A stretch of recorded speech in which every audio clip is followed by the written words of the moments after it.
আসসালামু আলাইকুম my lovely viewers, welcome to my channel.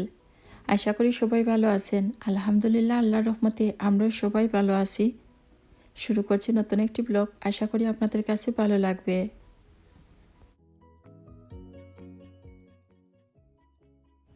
আজ ঘুম থেকে ওঠার পর মনে হলো কিছু চাপাতি বানিয়ে নিই। চাপাতি খেতে ইচ্ছে করছে, আর কেন ইচ্ছে করছে সেটাও বলবো।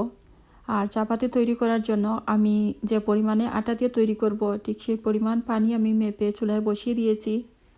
এর সাথে দিয়ে দিলাম পরিমাণ মতো লবণ আর তেল। তেলকে চাইলে দিতে পারেন, না দিলেও হবে। আর আটা রুটি আমি কীভাবে তৈরি করি সেটা আমি আপনাদের সাথে আগেও শেয়ার করেছি। এই তো আমি পানি ফুটিয়ে নিয়েছি, তারপর এর মধ্যে আমি আটা দিয়ে দিচ্ছি। আটা দিয়ে আমি একটু নেড়ে দিয়ে দিব, তারপর ডেকে রেখে দিব। চুলার আঁচ কমিয়ে একেবারে লতে রেখে দিব, আর 10 থেকে 15 মিনিটের মতো এভাবেই রেখে দিব। আটা সিদ্ধ হতে আমি বসিয়ে দিয়ে দিলাম, কেননা হামজাকে স্কুলে দিয়ে আসবো, এজন্য তাড়াহুড়ো করে আমি বসিয়ে দিয়েছি। এই তো হামজাকে স্কুলে দিয়ে এসে আমি একটু টাইডি করে নিচ্ছি সব কিছু। ওর স্কুল আমাদের ঘর থেকে খুবই কাছে, তাই চুলা অন করেই আমি চলে গেছি।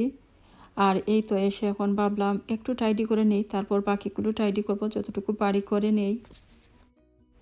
ওকে স্কুলে দিয়ে এসেই আমি তাড়াতাড়ি নিচের সিটিং রুমটা আমি গুছিয়ে নেই। কিছু জিনিস আমি টাইডি করব, কিন্তু ওর ছোটো ছোটো যে টয়েসগুলো দেখতে পাচ্ছেন সেগুলো কিন্তু এভাবেই থাকবে, সেগুলো আমি টাইডি করব না। কেননা দেখা যায় এগুলো সে আবার টাইডি করলেও আবার সেগুলো মেস করবে, আর এভাবেই রেখে দিয়ে খেলা করে। ও বাচ্চা মানুষ, ঘর টাইডি রাখার জন্য সবসময় আমি ওর টয়েসগুলো সরিয়ে নেই না। দেখা যায় স্কুল থেকে আসার পরও কিন্তু সে এই জায়গাটাতে বসেই ওর ছোটো ছোটো খেলাগুলো দিয়ে খেলা করে। কিচেনে চলে আসলাম, আর এখন আমি এই আটাগুলো আমি প্যান থেকে বের করে নিচ্ছি। আমার নিয়মিত ভিউয়ার্স যারা, তা তো জানেনি আমি ওয়ার্কটপের উপরেই এগুলোকে রেখে ভালো করে মুথে নেই। অল্প করে তৈরি করলে হয়তো বোলের মধ্যে করে নেওয়া যায়, কিন্তু একটু বেশি করে করলে কিন্তু এরকম ওয়ার্কটপের উপরে মুথে নিলেই বেশ সুবিধা হয়।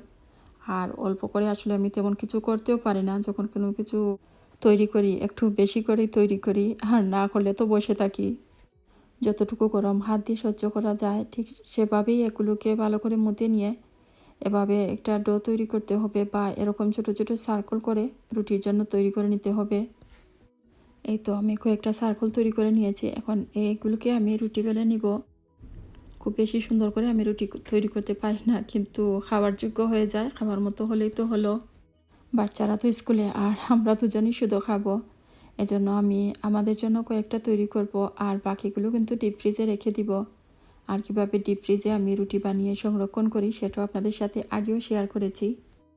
আগের ব্লগে আপনারা দেখেছেন আমি পাতাকপি দিয়ে শক্ত মুরগ দিয়ে রান্না করেছি, আর সেখান থেকে কিছু রয়ে গেছে, যেহেতু বাচ্চারাও আসলে এই তরকারিটা খায়নি, আর আমার হাজব্যান্ডও শক্ত মুরগ তেমন একটা খান না, বেশিরভাগই আমি খেয়ে শেষ করেছি। আর কিছু রয়ে গেছে, তাই ভাবলাম চাপাতি বানিয়ে নিই, তাহলে চাপাতি দিয়ে খেয়ে শেষ করতে পারবো।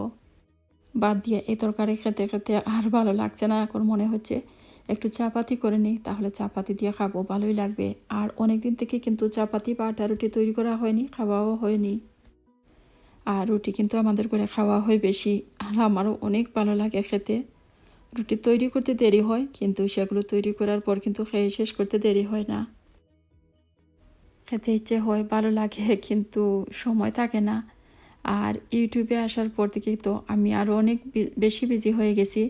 অনেক কিছু চাইলেও আসলে তৈরি করে খেতে ইচ্ছে করে না, বা আসলে সময়ও থাকে না।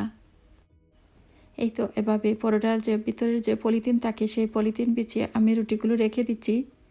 সবগুলোর চাপাতি বা রুটি আমি এভাবেই বানিয়ে নিব। এই তো সবগুলো রুটি তৈরি করা শেষ হয়ে গেল, আর ওয়ার্কটপের অবস্থা দেখতে পাচ্ছেন। এখন এগুলো ক্লিন করে নিতে হবে। আসলে আটা, ময়দা, চালের গুঁড়ি এসব যে কোনো কিছু তৈরি করলে কিন্তু আমি ম্যাশ করে ফেলি, অন্যদের কথা জানি না, কিন্তু আমার ম্যাশ হয়ে যায়, আমাকে আবার সব কিছু ক্লিন করে নিতে হয়। আমার মতো আর কে কে আছেন এরকম করে তৈরি আটা রুটি বা চাপাতি খেতে ভালো পান? যে কোনো ধরনের মাংস বা ভাজি, ডাল এসবের সাথে খেতেও চাপাতি ভালো লাগে। আবার মাঝে মধ্যে আমি বাচ্চাদেরকে একটু তেল দিয়ে ভেজে চকলেট স্প্রেড লাগিয়ে দিই, পিনাট বাটার দিয়েও খেতে পারেন। এমনিতেও কিন্তু একটু তেল দিয়ে ভেজে নিলে আরও বেশি মুচমুচে হয়, খেতে ভালো লাগে। আর আমার বাচ্চারাও কিন্তু এভাবে খেতে ভালোই পায়। উল্টে পাল্টে দুপাশ সেঁকে নিয়ে আমি তুলে নিব। আর রুটিগুলো কিন্তু ফুলে উঠবে সুন্দরভাবে। এই তো এভাবে কয়েকটা রুটি আমাদের জন্য সেঁকে নিব। এই তো আমার নাস্তা রেডি। আমি এখন বসে বসে মজা করে খাবো, এতক্ষণ কষ্ট করেছি। আর এত কষ্ট করে তৈরি করা খাবার মজা না হয়ে যাবে কোথায়। আর দেখতে পাচ্ছেন ক্যাবেজ ভাজি যেদিন আমি রান্না করেছি সেদিন কিন্তু এগুলোর কালার অন্যরকম ছিল। আর কয়েকবার জাল দেওয়ার পর দেখতে পাচ্ছেন কালারটা কিন্তু বদলে গেছে। অসুবিধা নেই, এরপরও কিন্তু এখনও বেশ মজার, অনেক ভালো লেগেছে চাপাতি দিয়ে খেতে। বাচ্চারা স্কুলে, উনি ঘুমে, আর আমি একা একাই খাচ্ছি, কিছু করার নেই। সকালবেলা পেটে খুব খিদা লেগেছিল, খেয়ে নিয়েছি। এখন আমি এই জায়গাটা ক্লিন করে নিচ্ছি। একটু লিকুইড আর একটু পানি আর এরকম একটা তারের জালি দিয়ে একটু ঘষে নিলেই কিন্তু ক্লিন হয়ে যায় খুব সহজে। ক্লিন করে নিলাম, ড্রাইও হয়ে গেছে দেখতেই পাচ্ছেন। আর আমি তো রুটি খেয়েছি কিন্তু চা এখনও খাইনি, আমার চা বসিয়ে দিয়েছি। বাইরে খুব বেশি ঠান্ডা আর খুব বেশি বাতাস, এরকম ওয়েদারে চা না খেলে কি হয়। আর আজ প্রথম দিন আমার কাছে মনে হলো যেন খুব ঠান্ডা পড়েছে, কেননা হামজাকে স্কুলে দিয়েই আমি তাড়াতাড়ি পকেট থেকে গ্লোভস বের করে পরে নিয়েছি, কেননা মনে হচ্ছিল আঙ্গুলগুলো খুব বেশি ঠান্ডা হয়ে গেছে। হামজাকে স্কুলে দিয়ে আসতে আমার 5 মিনিটও মনে হয় লাগেনি, কিন্তু এর মধ্যেই বুঝতে পারছেন আঙ্গুলগুলো একদম মনে হচ্ছিল খুব বেশি ঠান্ডা হয়ে গেছে। বুঝতেই পারছেন কতটুকু ঠান্ডা আজ। এটা আমার সোমবারের ভিডিও ক্লিপস। আর আজ সোমবার দিন আমার মনে হয়েছে সবচেয়ে বেশি ঠান্ডা, জানি না আপনাদের কাছে লেগেছে কিনা। আর মাঝে মধ্যে তো এমন হয়, দেখা যায় কারো ঠান্ডা লাগছে না, আমারই ঠান্ডা লাগছে। আবার আমার যেদিন গরম লাগে দেখা যায় অন্যদের সেদিন ঠান্ডা লাগে। হামজার বাবার চাটা আমি ডেকে রেখে দিয়েছি, আর আমার চাটা তো আমি খেয়ে নিব। আর এই চা গ্রিন লিডের দুধ দিয়ে তৈরি করেছি, মনে হয় একটু পাতলা পাতলা হবে, কেননা ওই দিন উনি লিডুলে গিয়ে আর ব্লু লিডের দুধ পাননি, তাই গ্রিন লিডের দুধই নিয়ে এসেছেন। লিটলে মাঝে মধ্যে এরকম দেখা যায় ব্লু লিডের বোতলের দুধ শেষ হয়ে যায় আর গ্রিন লিডের দুধগুলো পরে থাকে, তখন সেগুলোই আনতে হয়। এমনিতে তো গ্রিন লিডের বোতলের দুধগুলো আমরা আনি না, না থাকলে অবশ্য মাঝে মধ্যে আনতে হয়। আজ মজার একটা রান্না করব, এজন্য চুলায় প্যান বসিয়ে দিয়ে তেল গরম করে নিয়েছি। আর এর মধ্যে পেঁয়াজ কুচি দিয়ে দিচ্ছি আর রসুনের পেস্টও দিয়ে দিচ্ছি। পরিমাণ মতো লবণ তো দিতেই হবে, লবণ দিয়ে দিলাম। তারপর কিছুক্ষণ নেড়ে চেড়ে রসুন আর পেঁয়াজ কুচি কষিয়ে নিব, পেঁয়াজ ব্রাউন হয়ে গলে যাওয়া পর্যন্ত। অপর চুলায় আমি একটি প্যান গরম করে এর মধ্যে লইট্টা শুটকি ছোটো ছোটো টুকরো করে কাটা আছে সেগুলো একটু ভেজে নিব। 3-4 মিনিট ভেজে নিয়ে আমি এই প্যানের মধ্যে একটু পানি দিয়ে দিব, তাহলে পানিটাও গরম হয়ে যাবে। আর এই শুটকিগুলো ভালো করে তারপর ওয়াশ করে নিব।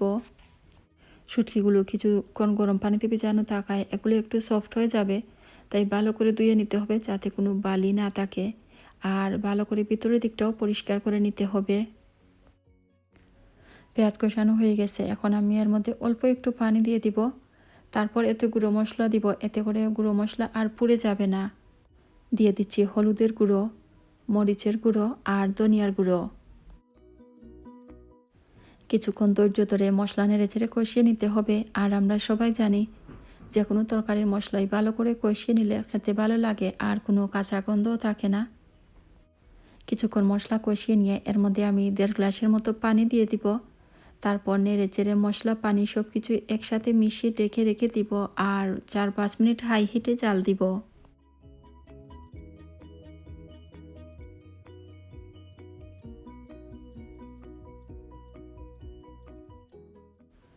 মশলা কষানো হয়ে গেছে, তেল উপরে বেশি উঠেছে।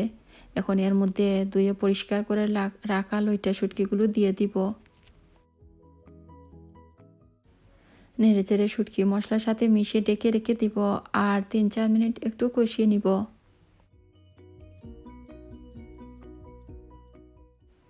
3-4 মিনিট শুটকি কষিয়ে নিয়েছি। এখন এর মধ্যে আমি বেগুন আলু দিয়ে দিব।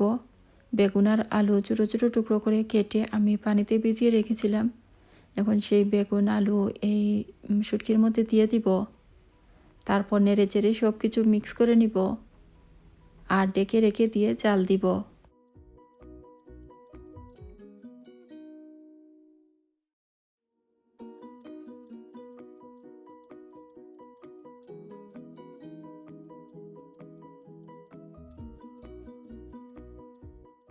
কিছুক্ষণ এভাবেই কষিয়ে নিয়েছি। এখন আমি এর মধ্যে পানি দিয়ে দিব। কে কতটুকু পানি দিতে চান বা ঝোল রাখতে চান সেভাবে দিয়ে দিতে হবে।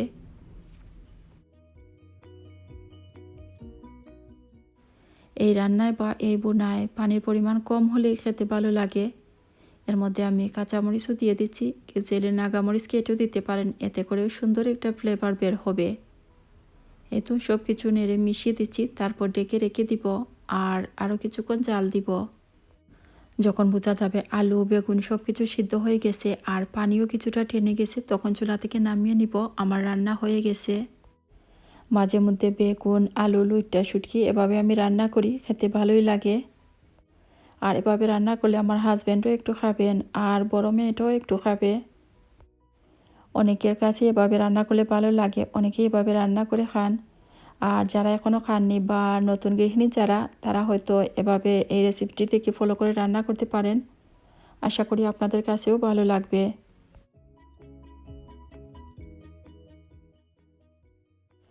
এটা ছিল রবিবার আর বাচ্চাদেরকে নিয়ে একটু বিয়ে নেমে এসেছি। ছোটো মেয়েটা ওর ফ্রেন্ডের জন্য কিছু একটা কিনবে, এজন্য পাউন্ডল্যান্ডে যেতে চেয়েছিল। কিন্তু হামজার বাবা বললেন পাউন্ডল্যান্ডে না, এই শপে যাওয়ার জন্য, কেননা পাউন্ডল্যান্ডে গেলে আরও অনেক সময় বেশি লাগবে।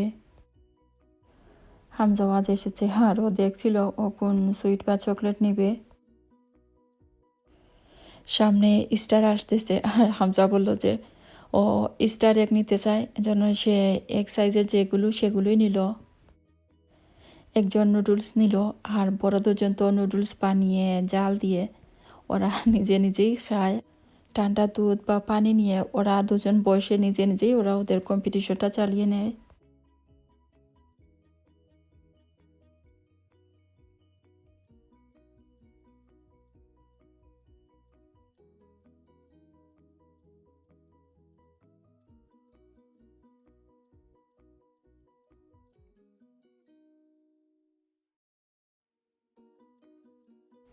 একজন ফ্রেন্ডের জন্য প্রেজেন্ট কিনবে, এজন্য এদিকে আসলাম। আর শপে আসার পর কিন্তু এক একজন আমরা এক এক দিকে, তারপর ভাবলাম না একসাথে হয়ে যাই, তা না হলে একজন কোন দিকে যাবে আবার দৌড়াদৌড়ি করে বের করতে হবে। হামটাকে নিয়ে আসলে এরকম একটু চঞ্চলতা মাঝে মধ্যে করে, যদিও এখন খুব একটা করে না। আগে যখন ছোট ছিল তখন কিন্তু খুব বেশি করতো, এজন্য শপেও কি খুব একটা নিয়ে আসতাম না। আর এখন আসলে সময়ও থাকে না আর বেশি নিয়ে আসি না, এরপরে মাঝে মধ্যে একটু আধটু করে। স্টেশনারি জিনিসগুলোর পাশে আসলে মাঝে মধ্যে মনে হয় কত কি এখানে, কত ধরনের সুন্দর সুন্দর জিনিসপত্র। কিন্তু আমরা যখন দেশে ছিলাম বা আমাদের সময়, আমরা তো লাইব্রেরি থেকেই এসব কিনতাম, তখন কিন্তু এত বেশি কালেকশন ছিল না। আসলে খুবই কম কালেকশন ছিল। হয়তো বা বড় বড় শহরগুলোতে ছিল জানি না, কিন্তু আমরা সাধারণত যেসব লাইব্রেরি থেকে বই খাতা কলম কিনতাম সেসব দোকানগুলোতে কিন্তু খুব বেশি ছিল না, ছিল অল্প কিছু। যদিও এখনকার খবর আর বলতে পারবো না, এখন তো অনেক উন্নত হয়েছে সব কিছুই, এখন হয়তো অনেক কিছুই পাওয়া যাবে।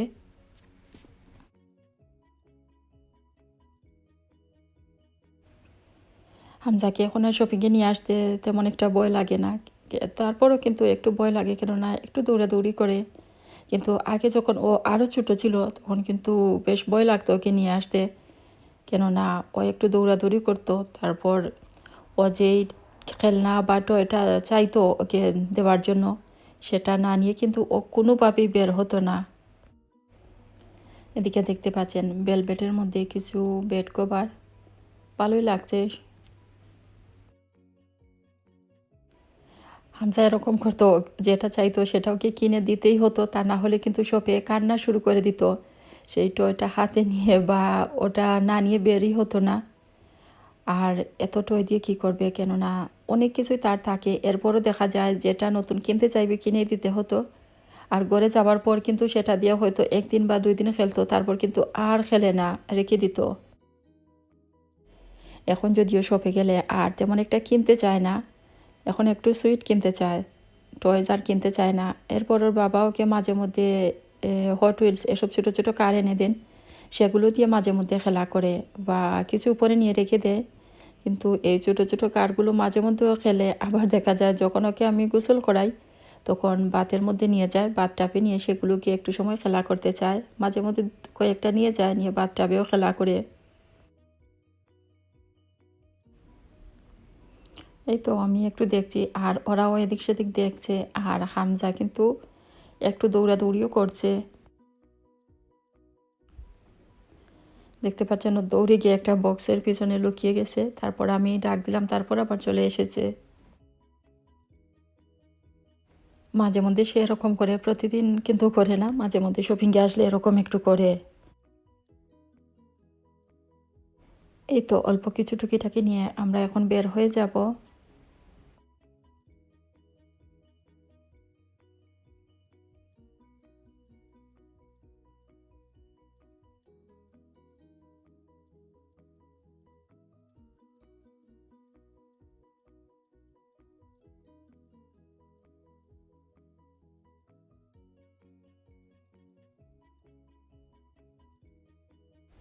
হামজার বাবা গাড়ি থেকে নামেননি, গাড়িতে বসাই ছিলেন। আর আমরা গিয়ে টুকিটাকি নিয়ে এসেছি। দেখতে পাচ্ছেন বাইরের ওয়েদার, এটা ছিল রবিবার। বেশ মেঘলা, আর কয়েকদিন থেকে কিন্তু বৃষ্টি হচ্ছে আর খুব বেশি বাতাস হচ্ছে। আর এরকম বেশি বাতাস দিলে কিন্তু একটু ভয় লাগে। আর যখন এরকম জোরে বাতাস হয় তখন কিন্তু আমার প্রায় মনে হয়, আল্লাহ যদি বাংলাদেশে এরকম হয় তাহলে তো ঘরের চাল বা টিন উড়িয়ে নিয়ে চলে যাবে। ঝড় তুফানের দিন দেশে তো আসলে অনেক ক্ষতি হয় মানুষের, ঘর বাড়ি তো কোনো কোনো সময় ভেঙেই যায়। এই তো এই অল্প জিনিসগুলোই আজ নিয়ে এসেছি। আর তেমন সময়ও ছিল না, যদিও তেমন কিছু দরকারও ছিল না। শুধু ছোটো মেয়েটার জন্য গিয়েছিলাম, কেননা সে ওর ফ্রেন্ডের জন্য প্রেজেন্ট কিনতে চেয়েছিল, এজন্যই যাওয়া। আর টুকিটাকি কিছু পেয়ে ওরাও কিন্তু খুব খুশি। শনি রবি আসলে খুব একটা বের হওয়া হয় না, আর আজ অনেকদিন পর ওদেরকে নিয়ে গেলাম আর ওরাও খুব খুশি হয়েছে। অল্প স্বল্প যাই ওরা কিনুক না কেন, মাঝে মধ্যে আসলে ওদেরকেও নিয়ে যাওয়া দরকার, কেননা আমরা যদি ওদেরকে নিয়ে না যাই তাহলে কে নিবে। হলিডে বা উইকেন্ড ছাড়া আসলে ওরাও তো বেশি থাকে স্কুল নিয়ে, তারপর মাদ্রাসা, আর ওদেরকে নিয়ে তো আসলে তেমন একটা বের হওয়া হয় না। এই তো দেখতে পাচ্ছেন একটা ক্লের বক্স, আমার মেয়েটা কিন্তু ওর ফ্রেন্ডকে দেওয়ার জন্য এই ক্লের বক্সটাই নিয়ে এসেছে আর এক প্যাকেট সুইট নিয়ে এসেছে। আমি ওদেরকে বলি যে এটা না ওটা দাও, কিন্তু ওরা বুঝতে চায় না, ওরা যেটা চায় সেটাই দিতে চায়। ওরা বলে যে না, অন্যরা হাসবে। আমার কিছু করার নেই, ও যা ভালো মনে করেছে ফ্রেন্ডকে দিতে তাই নিয়ে এসেছে। আর মাঝে মধ্যে তো ওরা দেয়, আবার মাঝে মধ্যে ওরাও কিন্তু ফ্রেন্ডদের কাছ থেকে এরকম টুকিটাকি অনেক গিফট পায়। হামজা তো কখন ওর সুইটের প্যাকেটটা খুলবে বারবার বলছিল। আমি বললাম যে তারাও তোমাকে একটু শ্যুট করি। আমরা এখন দুপুরের খাবার খাবো, এজন্য আমি চাইনি এখনই ওর সুইটের প্যাকেটটা খুলে নিক, কেননা সেগুলোই খেতে থাকবে, তারপর বলবে যে ওর বেলি ফুল হয়ে গেছে আর খেতে পারবে না। প্রায় সময় সে বলে যে ভাত খেতে চায় না বা কোনো কিছু খেতে না চাইলে একটু খেয়েই বলবে যে ওর বেলি ফুল হয়ে গেছে আর খাবে না। সে এগুলো শেষ না করা পর্যন্ত কিন্তু খেতেই থাকবে। দুপুরের খাবার রেডি করে নিলাম, এই তো আমরা এখন সবাই খেয়ে নিব। আপনাদের সবাইকে অনেক অনেক ধন্যবাদ আমার আজকের এই ভিডিওটি দেখার জন্য। ভিডিওটি ভালো লাগলে লাইক দিবেন, শেয়ার করবেন আর কমেন্ট করে জানাবেন কেমন লাগলো। আর যারা এখনও সাবস্ক্রাইব করেনি তাদেরকে সাবস্ক্রাইব করার অনুরোধ করছি। যারা অলরেডি করেছেন তাদেরকে অসংখ্য ধন্যবাদ। আপনাদের সবার জন্য রইল অনেক অনেক দোয়া ও অনেক ভালোবাসা। আপনারাও আমাদের জন্য দোয়া করবেন। সবাই ভালো থাকুন। আজকের মতো এখানেই বিদায় নিচ্ছি। আল্লাহ হাফেজ।